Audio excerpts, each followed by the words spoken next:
Oke guys, kembali lagi dengan Warhes di sini. Halo halo. Kali ini saya mau nge-vlog siang hari yang mendung ini ya. Kali ini saya mau membagikan tips.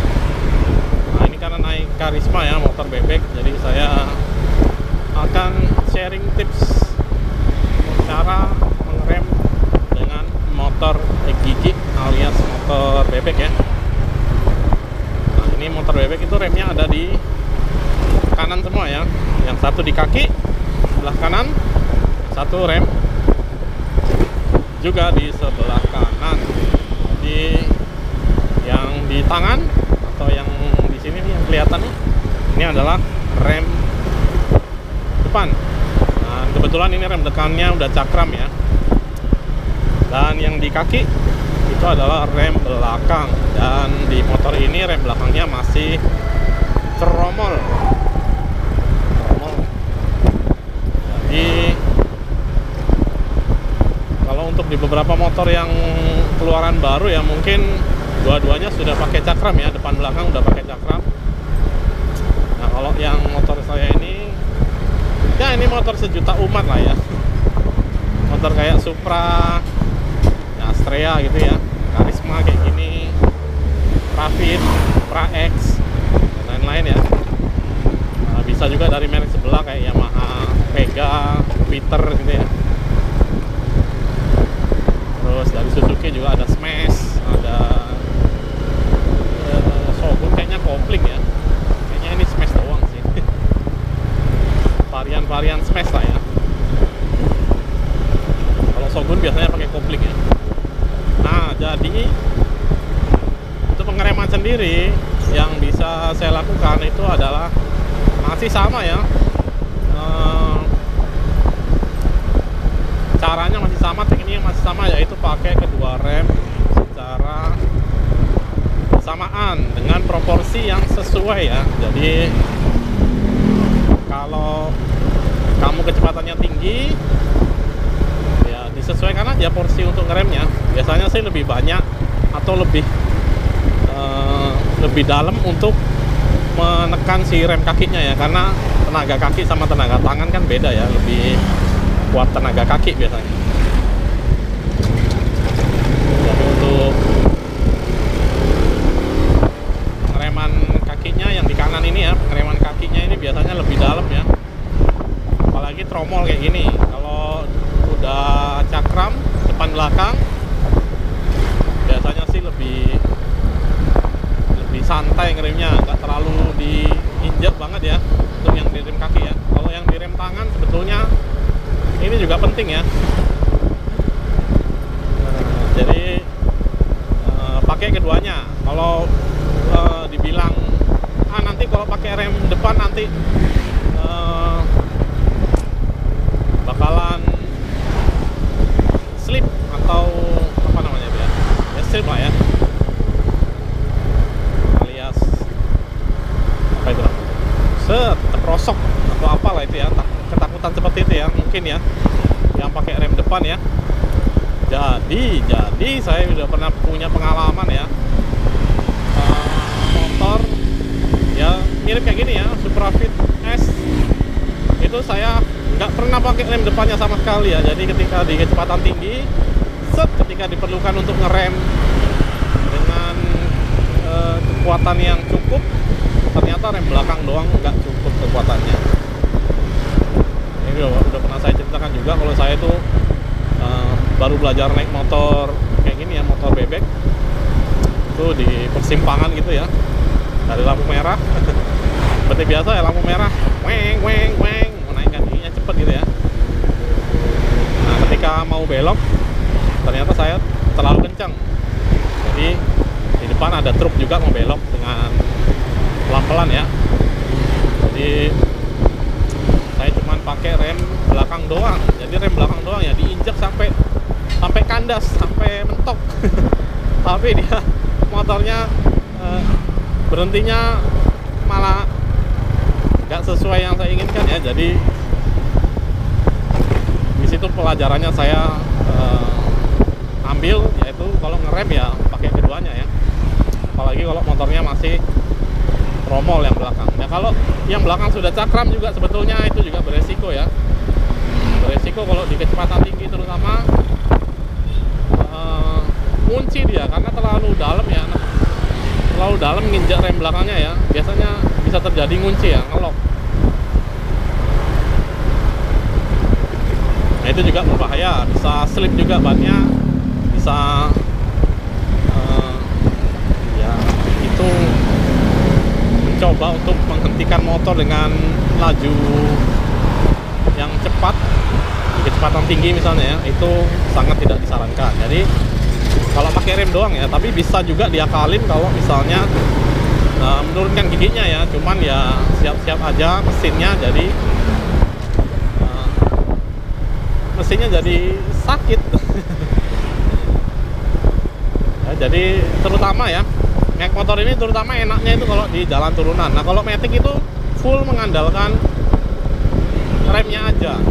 Kalau engine brake-nya dia nggak terlalu signifikan membantu pengereman ya. Nah kalau motor yang kayak gini, motor gigi, motor sport gitu ya, kopling, itu dia bisa kita turunkan giginya untuk mendapatkan engine brake ya, alias dia pengereman dibantu dari si mesinnya ya. Karena mesin itu kan ada limitnya ya.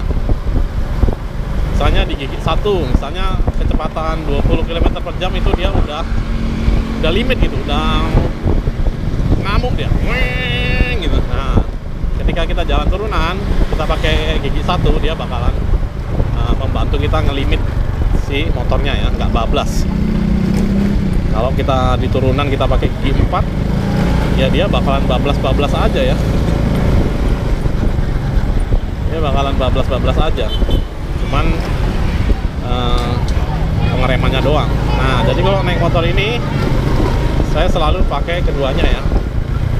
Dan terlebih motornya kalau sehat ya, kalau sehat sih oke lah ya pakai keduanya. Kalau salah satu remnya sakit, misalnya rem belakangnya kampasnya udah habis ya, nggak diganti karena misalnya uang jajannya nggak ada gitu, atau belum ada dana gitu ya misalnya ya. Nah itu kita mesti cuman pakai rem depan doang. Nah ini sering ya saya temukan ya, apalagi kalau motor-motor minjem. Nah ada temen, mungkin saya lagi di luar kota ya, saya pinjem motornya, ternyata rem belakangnya tidak berfungsi alias ngeblong.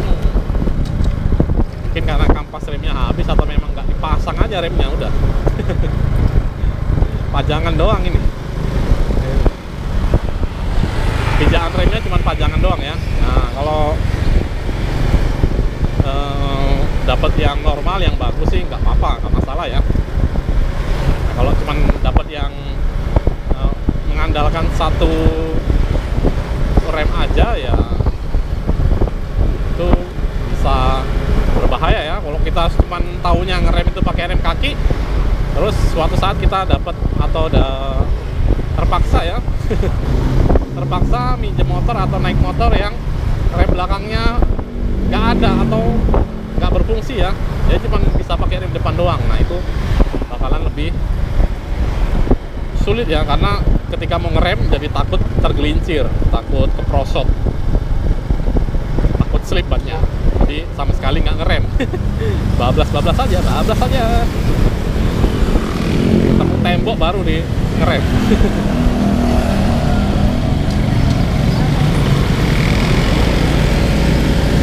Terus ya yang tadi saya singgung ya, kalau di jalan turunan dia bisa dibantu dengan engine brake ya. Nah ini kalau engine brake-nya ini lebih terasa daripada motor Matic. Kalau motor Matic dia di turunan engine brake-nya itu ya membantu tapi nggak signifikan ya, nggak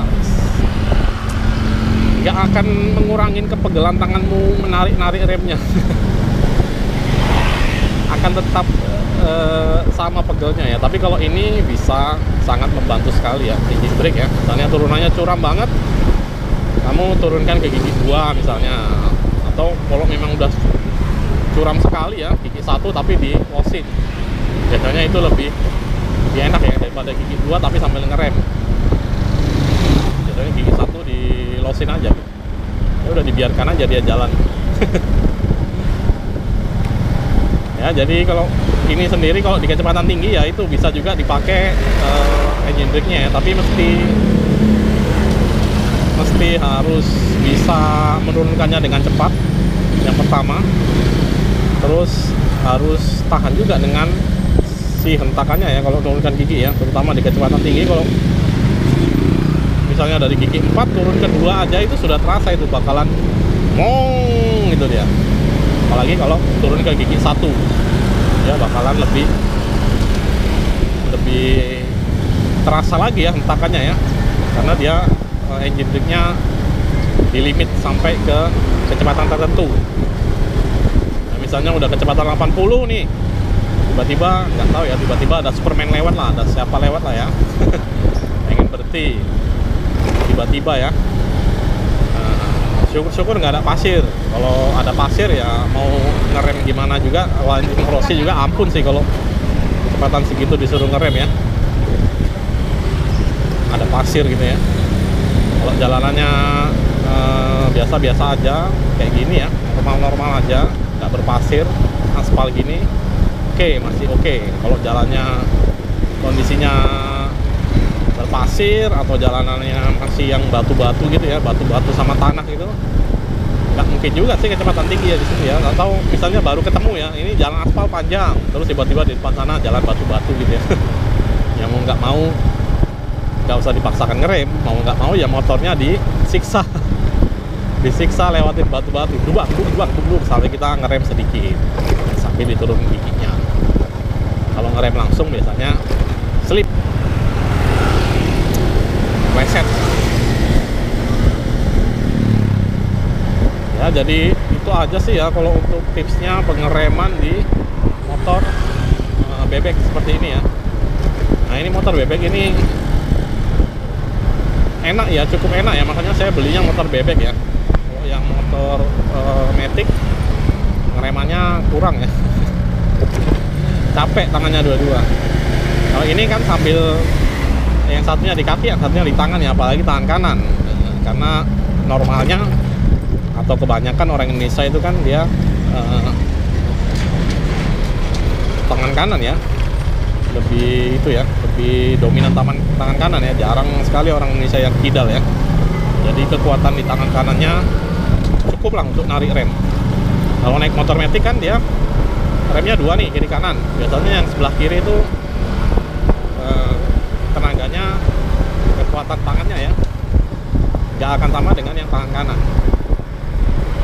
Padahal tangan kanannya itu megang rem itu ya, rem depan. Harusnya kebalik ya, rem depannya di sebelah kiri, karena nekannya kan pelan aja kalau rem depan. Oke lah, demikian dulu untuk videonya kali ini ya, semoga bermanfaat ya. Saya sharing sedikit soal motor gigi ya, karena saya suka dengan motor gigi ya. Kayaknya lebih suka motor bebek seperti ini daripada motor matic. Cuman kalau motor matic ya lebih enak makainya, lebih gampang, lebih satset, nggak perlu ganti-ganti gigi. Kalau ini lebih terasa ya nggak manual banget lah ya, nggak pakai kopling karena ya, tapi ini masih terasa lah, rasa mindah-mindahan giginya seperti itu sih. Oke. Demikian dulu untuk videonya kali ini ya. Terima kasih sudah nonton, semoga videonya bermanfaat. Kalau kamu suka video seperti ini, kasih like, komen apa aja yang perlu kamu komenin, yang mau dikomenin, komenin aja ya, terserah, selama tidak melanggar pedoman komunitas atau nggak melanggar apa ya namanya, peraturan di YouTube. Oke. Oh, ini ada mobil SMK nih. Ini yang kuning ini mobil SMK, ada mereknya SMK ya, kelihatan nggak sih?